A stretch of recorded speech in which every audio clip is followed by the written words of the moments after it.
شكرا. سي فرحات مهني، موقفكم مما يحدث في الجزائر ومن الانتخابات بصفة عامة؟ D'une manière générale, ceux qui ont planifié ces élections ont probablement tracé des scénarios qui ne semblent pas se réaliser selon leur volonté. La première des choses est que le 5e mandat n'est pas le fond de la question. Ouihia avait bien dit que Bouteflika a été réélu malgré son AVC. De 2013, il a été réélu en 2014. Cette agitation consiste juste à légitimer le futur président, quel qu'il soit, ou bien à faire annuler ces élections qui n'auront pas lieu. Il me semble que ce qui était entendu au départ serait que Gaïd Salah, garant de l'armée, aurait donné sa parole que Bouteflika allait mourir sur le trône pour probablement lui succéder une année ou deux. Et c'est probablement ce qui va se passer dans la mesure où les élections n'auront pas lieu, il y aura un état de siège, et l'armée va sortir et montrer les muscles, faire couler du sang, et ensuite passer un intermède de 3 ans, le temps de préparer un nouveau dictateur. Parce que celui qui est en place est usé, mais on lui a juré fidélité jusqu'à sa mort. دونك تشوف بلي مش راح يكون كاين انتخابات و5 موندا وراح نروحوا للروبور تاجيل ونستاتيكو يبقى بوتفليقه. De toutes les façons, on a bien vu que le responsable du FLN vient de dire Bouteflika sera réélu qu'on le veuille ou non. Donc les mesures ont été prises pour que Bouteflika soit réélu par la fraude, comme on connaît, soit qu'on reporte les élections, qu'on les annule, et qu'elle reste là jusqu'à sa mort. Donc ces élections, toute cette agitation contre le 5e mandat me paraît quand même une illusion de démocratie pour juste faire mousser la chose et faire annuler les élections en question. Donc cette agitation contre le 5e mandat est une focalisation qui me paraît une erreur de vision de la part de ceux qui sont derrière, sauf ceux qui se positionnent probablement avec les armes nécessaires pour succéder. En ce qui concerne notre point de vue, la Kabylie n'a aucun intérêt dans un président jeune ou un président moribond. La Kabylie a besoin de son propre destin, de sa propre liberté. Nous n'avons rien contre les Algériens. J'aime tous les Algériens, ce sont mes frères. Je les adore. Mais la Kabylie a trop souffert de ce pouvoir et ne veut plus faire partie de l'Algérie. C'est son droit de s'en aller et de lui accorder au moins le droit à l'autodétermination, de s'exprimer. On dit bien que l'Algérie soutient le droit à l'autodétermination d'autres peuples. Pourquoi ne le reconnaîtrait-elle pas pour la Kabylie؟ صحيح سي فرحات، هذا مطلب تاع الانفصال. انا كنقولوا انت تحب انفصال، هل يشاطرك الراي؟ يعني معظم هاد الناس اللي تسميهم انت في لاكابيلي راهم معاك باش ينفصلوا وتقول انت الجزائريين انهم اخواني وكانهم شعب اخر ماشي الشعب، يعني راك تقول انت شغل لاكابيلي ماهمش شعب جزائري. Les Kabyles ne sont pas des Algériens, ce sont des Kabyles, où qu'ils soient. Jusqu'à présent. Quelle est la différence entre un Algérien et un Kabyle? Je vais vous le dire. En tous les cas, un Kabyle qui est à Oran depuis 1926 est toujours considéré comme un Kabyle et non pas comme un Algérien. Où que l'on aille, en Algérie. Deuxièmement, le Kabyle parle une autre langue que l'Algérien. Le Kabyle a d'autres traditions que l'Algérien. Le Kabyle est laïque, contrairement aux Algériens. Le Kabyle a une culture particulière. En dernier lieu, on lui dénie le droit d'exister en tant que Kabyle. Regardez, le fait que l'Algérie ne possède pas de région comme tous les pays du monde, comme circonscription administrative, est due au fait qu'il y a une Kabylie. On ne veut pas qu'il y ait des limites de la Kabylie, qu'on les connaisse.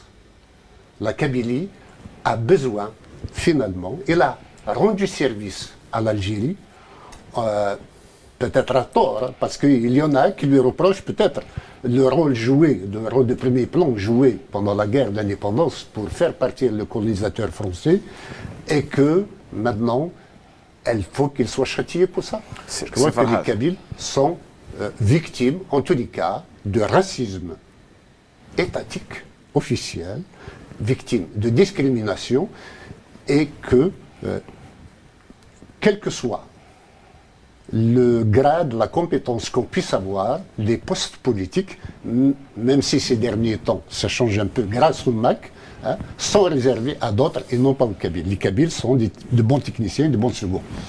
Et depuis que le MAC existe, c'est Ouihia ou Slad qui s'alternent à la tête du gouvernement. Et à la tête de l'UGT, Sid Saïd, et à la tête du patronat, Ali Haddad. Et on a des Kabyles qui dirigent l'Algérie. Le général Toufel était Kabyle, non? Le général Hassan était Kabyle.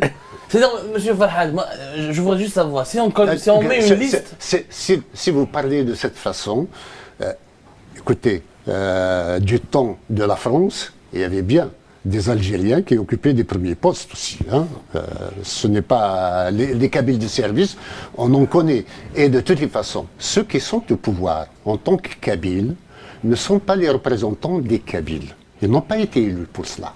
Il n'y a aucun Kabyle élu qui est au poste. Mais est-ce que les gens du MAC ont été élus, monsieur Farhad? C'est ça que je vous propose. C'est-à-dire, le MAC, moi, mon problème, monsieur Farhad, même si je reconnais en vous énormément de qualités, mais j'ai l'impression que vous vous êtes autoproclamé porte-parole de toute une Kabylie, mais il n'y a pas eu de référendum dans ce sens-là. Est-ce que vous avez des bulletins de vote qui vous autorisent à parler au nom de toute une région? Quand vous dites que le Kabyle est laïque, etc., vous définissez un prototype du Kabyle qui est conforme à vos valeurs. Moi, mon grand-père, il est Kabyle, je peux vous assurer qu'il n'est pas laïque. Hein. Quand je vous parle de laïcité, il est prêt à me chasser de chez lui. Donc est-ce que cette légitimité dont vous utilisez, elle vient d'où réellement? Pourriez-vous demander à Ben pourquoi il s'était arrogé le droit de parler au nom de l'Algérie? La situation est la même. Il n'y a pas de gouvernement provisoire qui ne soit autoproclamé. Si la Kabylie pouvait se donner des institutions légitimement, légalement, elle l'aurait fait. Que l'on permette à la Kabylie de s'exprimer, et à ce moment-là, on peut me reprocher de m'autoproclamer de quoi que ce soit. Le jour où les urnes en Kabylie se seront prononcées, ce jour-là, moi-même, je m'inclinerai. Je suis un démocrate et je respecte tous les avis, y compris le vôtre. Moi, c'est une question, c'est pas un avis, monsieur. سي فرات ماني تما نقدروا غدوه نقولوا الشلحي يقول انا ايضا مانيش جزائري انا شلحي، والتركي انا تركي مانيش جزائري، والغربي غربي، وهنا نولوا في قضيه كبيره. احنا نعاودوا نقولوا اعتقد انا شخصيا الى نقطه الصفر. Oui, vous avez tout à fait raison de le dire. L'Algérie n'est pas une nation, mais pour être une nation, il faut que ce soit un processus historique particulier qui fédère les régions et les peuples. Or, l'Algérie est une création coloniale. Nous avons le décret de création. Il date du 14 octobre 1839, signé par le ministre de la guerre qui s'appelait le général Schneider. Deuxièmement, la Kabylie ne faisait pas partie de l'Algérie au moment de la création de l'Algérie. Il y a bien des cartes géographiques, des atlas de l'époque qui montrent une Kabylie indépendante face à côté de l'Algérie française. Et ce n'est qu'en 1857, donc près de 20 ans après la création de l'Algérie, que la Kabylie fut annexée. Pour le malheur de la colonisation, parce que depuis que les Kabyles ont été annexés, la Kabylie a été annexée, le colonialisme n'a jamais connu de répit.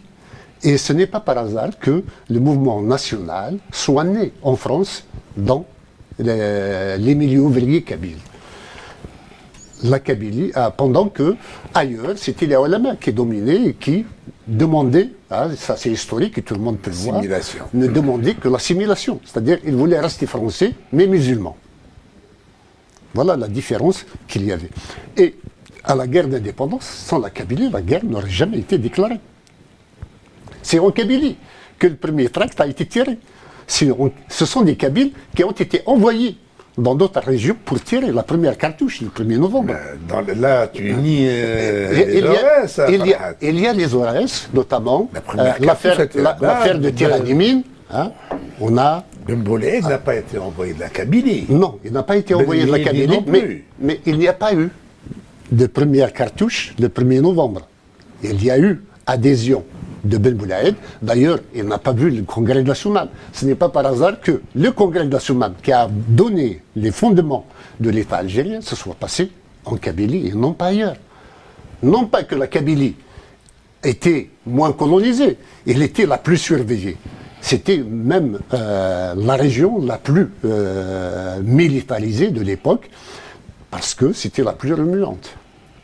Voilà. La Kabylie, je pense qu'elle avait besoin, elle s'était donné le serment de bouter dehors le colonialisme français, mais pour sa liberté. Croyant qu'il en était incapable à elle seule, il est parti à la recherche d'alliances avec son environnement. Et d'où, donc, quand ils ont créé le mouvement national, ils étaient tous des Kabyles. Ils ont été chercher quelqu'un qui n'était pas Kabyle, c'était l'arbre qui cachait la forêt kabyle. C'était Msali Hadj. Et Msali Hadj, voyant qu'il était en face des Kabyles, il avait dit, ou vous me donnez carte blanche, ou je n'accepte pas d'être chef. Pour eux, le sentiment anti-français et la volonté donc d'écoudre avec la France était plus fort que tout. Ils lui ont donné les cartes blanches. Et cette carte blanche, c'était pour leur malheur, parce que l'ensemble des militants, c'est Harbi qui le rapporte dans son livre, il dit, dans Algérie, réalité. et réalité, il avait dit que en 1949, à la crise berbériste, il y avait 13 000 militants pour toute l'Algérie. 14 000 militants et 13 000, 11 000 étaient kabyles. Voilà. Ça, c'est Harbi qui le dit, ce n'est pas moi. S'il vous plaît. Donc, donc, la base militante indépendantiste était kabyle, tandis que la direction, M. Hadj a dit non, les Kabyles, vous n'êtes qu'une région parmi d'autres. Donc, ils ont été minorisés à l'intérieur. Et c'est pour ça qu'il y a eu la crise de 1949 et par laquelle le comité central, censé défendre l'indépendance, avait préféré sacrifier le mouvement indépendantiste que d'accéder à une demande d'algérianité des Kabyles. Ça, ce sont tous les témoignages.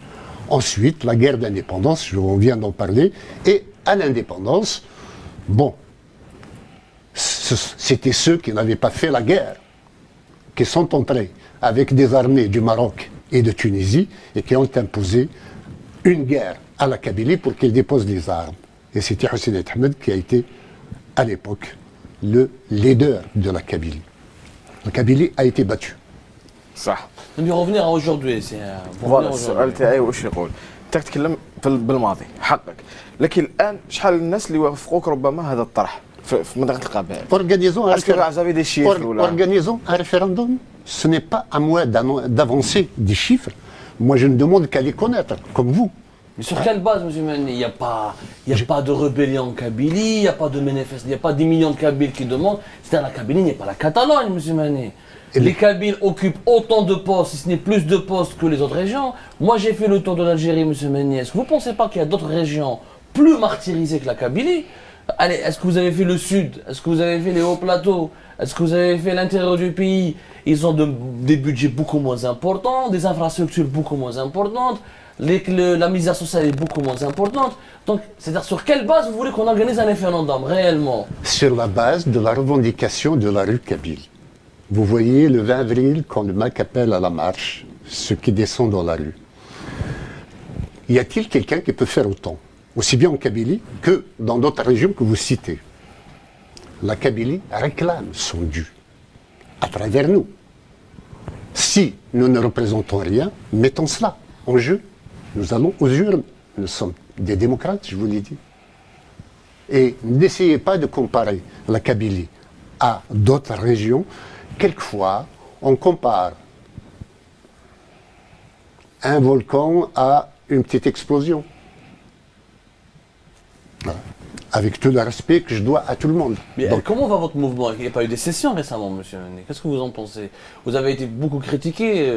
Il y a un mouvement, vous avez session, ils ont créé un autre mouvement, Autonomie. On vous a même accusé d'être un dictateur dans votre propre parti. Vous faites l'objet d'une véritable controverse ces derniers temps. on m'a traité de Staline. Exactement, voilà. Et j'ai dit que j'aurais bien aimé être Staline. Parce qu'il a fait de son pays la deuxième puissance du monde. Avec tous les massacres qu'il y avait, que je condamne. Mais vous voyez, moi, sincèrement, un dictateur. Par contre, les services algériens n'ont pour bête noire que le MAC. Donc, il faut bien des infiltrations, il faut bien des appâts qui soient lancés, des récupérations d'individus, et qu'il y ait quelques remous. Mais ces remous-là sont dépassés. Quel est ce mouvement en Algérie, le FLN compris, qui n'a pas ses propres problèmes internes? Et nous, de toutes les façons, moi je me porte garant pour rétablir le contact avec tout le monde et régler les problèmes internes. C'est de ma responsabilité, je la connais et je vous garantis que